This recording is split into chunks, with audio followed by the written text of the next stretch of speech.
Hey, and welcome to Happy, Healthy, and Skeptical. We are your hosts, Christy Palermo and Jennifer Hobson.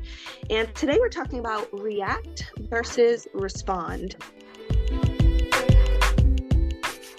Okay, so I'm really excited to talk about this because it actually is from a book that Jen and I are both reading right now called Change Your Paradigm, Change Your Life by Bob Proctor. And he talks about just one section of the book, but I really got into it because he really makes you think about how you respond to, well, that's part of the question, but respond to a situation happening. Usually it's something that might make us angry or upset or like create a big emotion. So thinking about it from, do you react, which that's usually your quick-based response, something that comes really quickly to you, comes out of your mouth, first thing that comes into your head, or do you respond, which is taking a moment, breathing it in, trying to think of what that person might be thinking themselves or looking at it from a different point of view, and then responding in a way without it just being a reaction. So with kind of prefacing all that, Jen, would you say you have one or the other that you sway towards when you're faced with maybe a situation that is highly emotional based? Would you say you're more of a reaction or responding person? So as I was listening to you, I kind of was thinking more in my head about, which category would I fall under? And I think sometimes you actually have to take a step back and say, well, it depends on who's involved. And I think you have to kind of take stock of which one are you depending on the relationship. So, when you have a very close relationship and you feel safe, you might be more likely to react versus respond because you have a safe space with that person regardless of what you say, even though what you say might not be the best form of communication. So here I'm thinking about a spouse, right? Or even a child, or a friend, where with someone you're not as close with, that you don't have that trust and that safety, you're going to be a little bit more calculated in responding there versus the emotional reaction. And what I actually love, and I meant to talk to Christy about this, is when you actually think of react versus respond, when you're reacting, it is emotional. It's emotional communication because we actually revert, back to this instinctual behavior, right? Our instincts, and we're being actually directed by that reptilian brain, and we're responding because we're always at the heart of it, we're still animals. We're still trying to protect ourselves. So if something is emotional and making us feel threatened, maybe it's not physically, but we're feeling threatened emotionally, we might be programmed to like get out the claws and defend, protect ourselves from that feeling of being hurt. Maybe it's hurt emotionally, or protect ourselves from a new relationship that makes us feel uncomfortable, or protect ourselves from something that happened in the past and we don't want it to happen again. So it's a long-winded answer to you once again of, am I react versus respond? I think myself and most people will say both. I will say I have done a lot of work, and I say that with a side eye because it has been work, and I will tell you that it is work, to become more calculated in how I communicate with people. And what is a big part of that is trying, and I'm still working on it, to listen more than I talk. One of the stories about myself is, I've always been afraid of being considered stupid. So a lot of times I want to always give the right answer. So I never appear to anyone as stupid. But when you're worried about doing that all the time, you turn off the part of your brain that's wanting to actively listen. You're working on giving the answer before actually absorbing what the person is saying, right? And one of the other things that I have worked on is I have come from some trauma. So I have really tried to work on not always protecting myself, right? Not everybody is out to get me. And even in my personal relationship, and saying, you know what?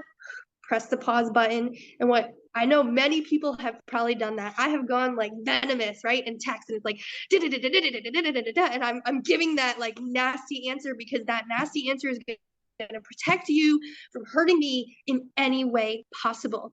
When in reality, that just makes it even more difficult to communicate with the person because I am reacting from an emotional state that is trying to protect myself instinctually.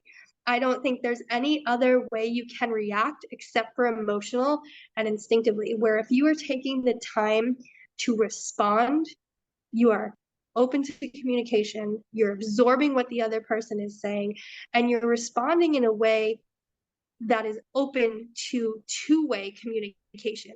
React shuts down a response from other people. You may still get one, but you're trying to stop that person in their tracks. So I would say I am both. I am a work in progress.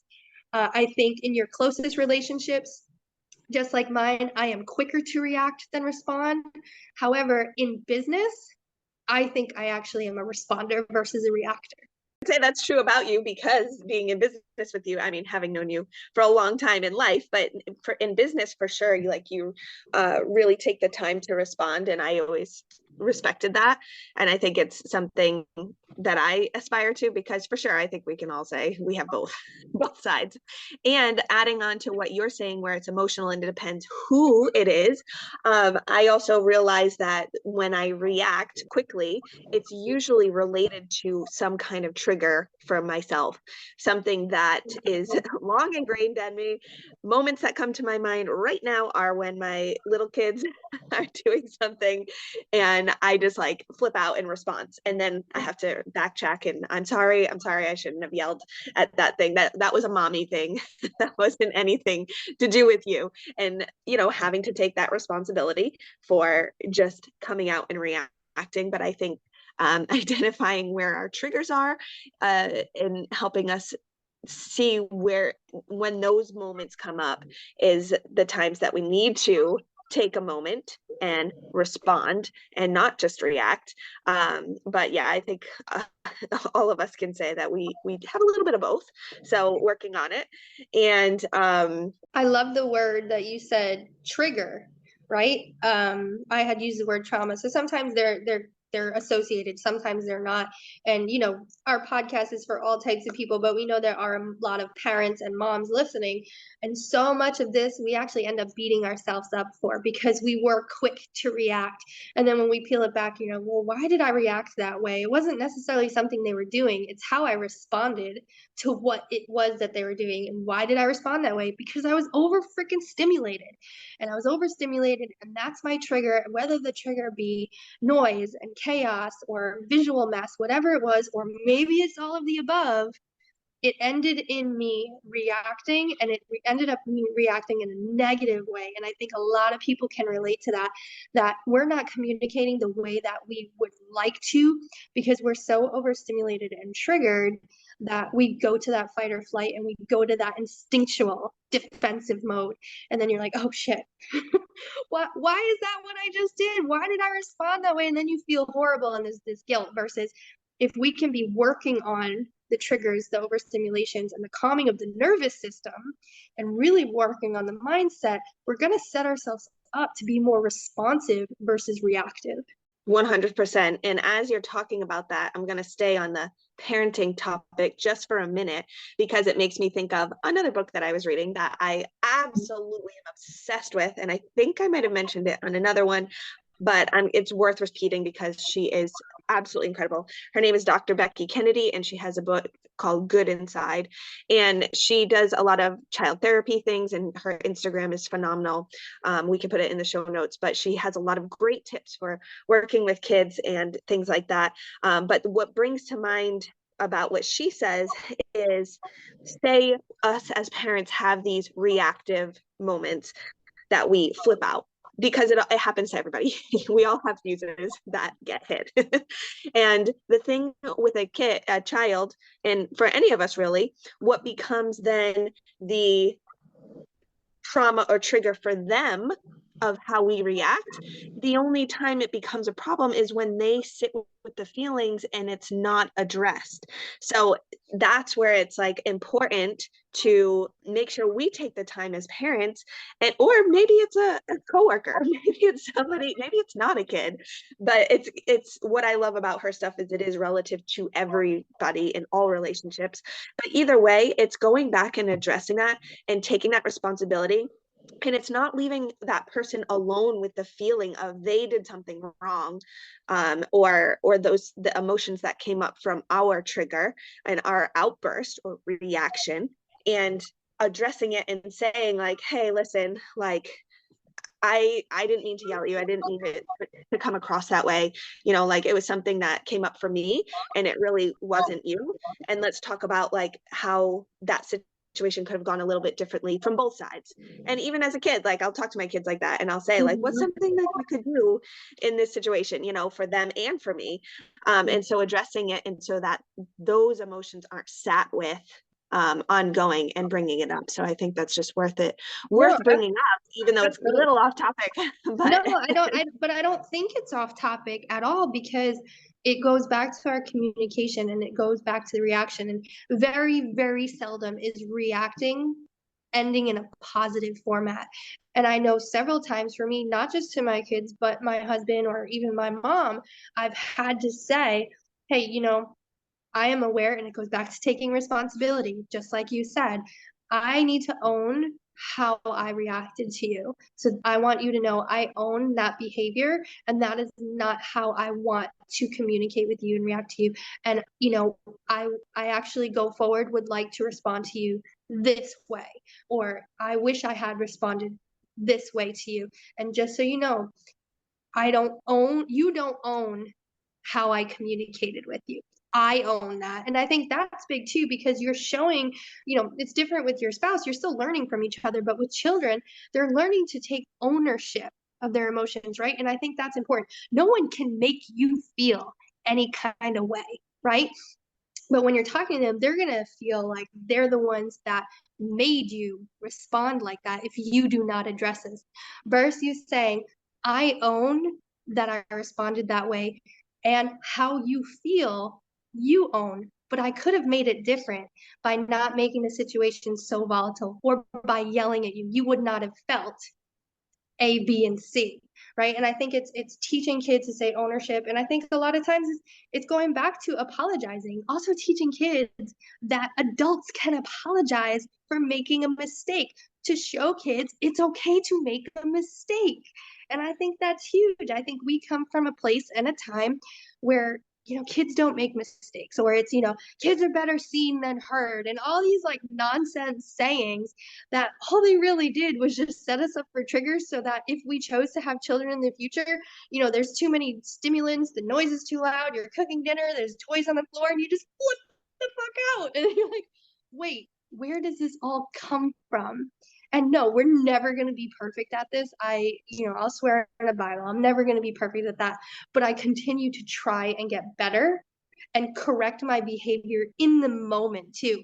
Kids don't have a long they just don't have a long-term memory yet, right? They're on to the next thing, because they're constantly learning. So in the moment, I have found is so much better, and saying, you know what, I need to address this. I need to take responsibility for how I just reacted. And words are important. We're talking reaction versus respond, because you don't want whoever you're talking to think that was a calculated response. No, I take ownership of how I reacted and how that maybe made you feel, and allow them to tell you. And then you both go through, just like you said, Christine, say, what could I have done differently? What I think I could have done differently is this. And they could, what? Kids will always surprise you what they think, or sometimes they'll go, you know what? Maybe if I didn't have the TV on volume 75 and I didn't leave the 85 tiny Matchbox cars around your feet while you were cooking, maybe that wouldn't have happened. So it goes back to ownership. If you're showing the tiny human that you're owning your part in that communication, they learn ownership too. And that as we grow, they can apply it to adult relationships. How many times have you been in any kind of relationship with someone that only reacts? It's exhausting. It's so exhausting. It is So if exhausting. we can teach our kids that, like you said, to that we can apologize in the minute, because in the moment, because if they're with us all the time and they're always with the person who can always, they're learning how to walk, we already know how to walk, we're already doing it great. Okay, so what else? Like, all these things they're learning, they're around adults who know how to do these things, whatever it may be. So if we can show them our vulnerable side too, and apologize when we need to apologize, and not just like, well, they're the kid, they gotta take it, but showing that we know how to regulate our emotions too, and be like, and you know what? Sometimes I need to step aside and say, mommy needs a minute. And I literally go stand myself in the corner or in the bathroom, because I'm like, I need a minute.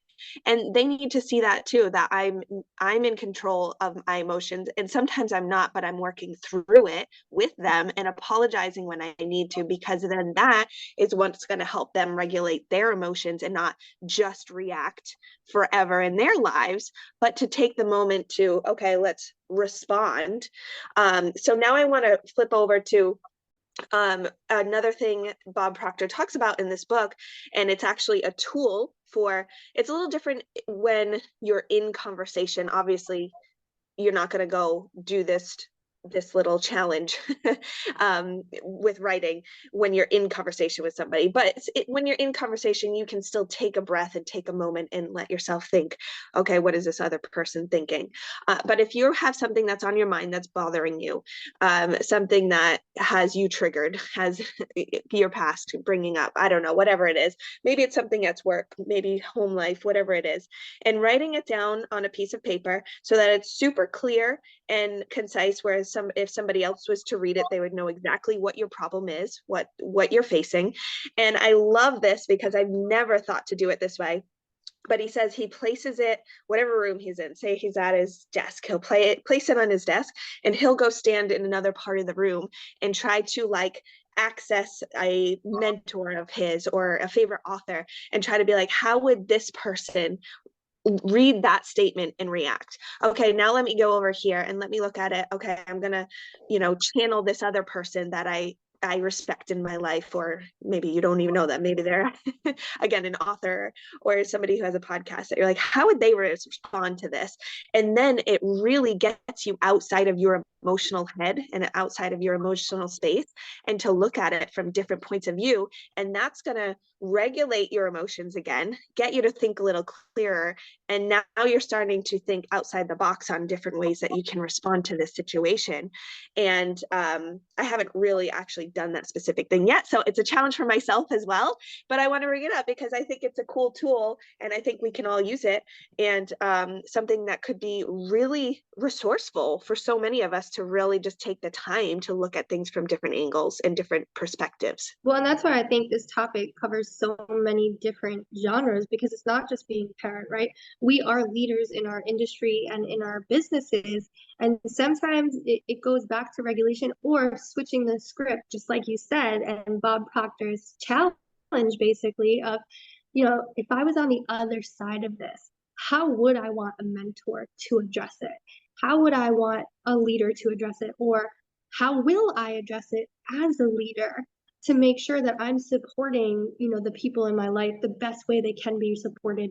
And I think that's super important. I know we have probably all done this. There's been that text, like I said earlier, and we put out that venomous response, and then we're like, delete, delete, delete, delete, delete, delete, delete, and we don't press send, because we regulated some of our emotions, we slowed the brain down, and we realized this is not going to accomplish what I actually want to accomplish. And I think that's super important. I love that exercise.